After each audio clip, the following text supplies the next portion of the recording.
बंडू आंदेकरसह तिघांवर आणखी एक गुन्हा दाखल झालेला आहे। बांधकाम व्यावसायिकांची फसवणूक केल्याप्रकरणी हा गुन्हा दाखल झाल्याची प्राथमिक माहिती आहे। आंदेकर पीडित नागरिकांना तक्रार देण्याचं पोलिसांचं आवाहन होतं आणि आयुष कोमकर हत्या प्रकरणी बंडू आंदेकर सध्या जेलमध्ये। या संदर्भात आणखी जाणून घेऊयात आमचे प्रतिनिधी बालाजी यांच्याकडून। बालाजी, तपास वेगाने सुरू असलेला पाहायला मिळतोय, आणखी एक गुन्हा दाखल झाल्याचं दिसतंय। आयुष कोमकर हत्या प्रकरणानंतर आंदेकर टोळीवर कडक कारवाई करण्याची भूमिका पुणे पोलिसांनी घेतली होती। आंदेकरांच्या दहशतीने अनेक तक्रारदार जे ते पुढे येत नव्हते, मात्र पुणे पोलिसांनी आव्हान केलं, त्यानंतर हा एक गुन्हा दाखल झालाय। यापूर्वीच एक फरासखाना पोलीस स्टेशन मध्ये खंडणीचा गुन्हा बंडू आंदेकरवर दाखल झालाय।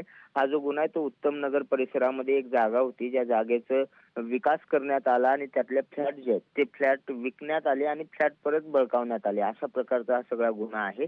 या गुन्ह्यामध्ये बंडू आंदेकर मुख्य आरोपी करण्यात आलेला असून आणखी दोघांना त्याच्यासह पोलिसांनी आरोपी केलेला आहे आणि पुढील तपास पोलीस करतायत। त्यामुळे पुणे पोलिसांनी पुण्यातील ज्या कुख्यात टोळ्या आहेत त्या टोळ्याविरुद्ध आता कडक कारवाई करण्याची भूमिका घेतली आणि तीच आपल्याला पाहायला मिळते। श्रद्धा।